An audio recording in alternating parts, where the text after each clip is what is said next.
The federal government has confirmed that at least 25 foreign investors had put across interest in making huge investment in Nigeria. The finance minister in Nigeria, one of the first things we looked at, like Trevor, was how can we shift resources? You know, what I'm proud of is that the president stood his ground and I stood my ground in arguing that we needed to invest. Despite the deadly attacks of Boko Haram, the finance minister and coordinating minister of the economy, Dr. Ngozi Okonjo-Iweala, at the 2014 annual meetings of the African Development Bank said, instead of being frightened by insecurity, the investors are more concerned about an assurance of a sustained macroeconomic stability. The world and the rest of Africa.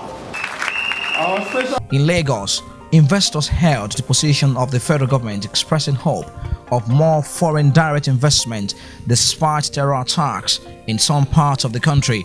This insecurity is just a very negligible problem. We look beyond the little things that we are seeing as insecurity. We don't see it as a challenge. Well, as far as I'm concerned, I always focus on positive things because it's important to focus on what you want to focus. There are so many negative things right now, not only just in Nigeria, but all over the world. But you still can choose what you want to focus on.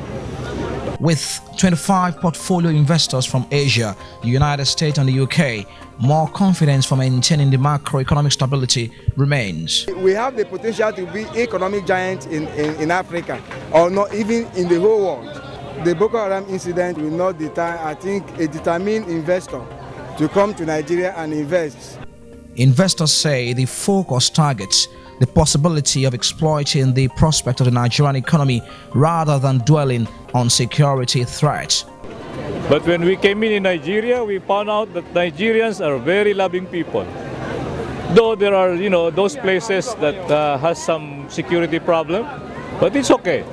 And what is expected from the federal government to push for more foreign direct investment? Is to provide conducive environment, conducive policy that would energize business, activities, and of course, foreign direct investment friendly. Tax policy should be flexible to enable them to cope with electricity, transportation, because theirs is different from our country, and we need to make everything comfortable for them.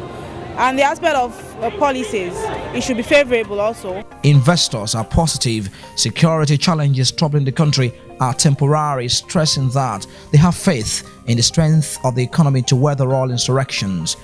If I were to tell you there's no problem, there's no challenges, of course, I would not be telling the truth.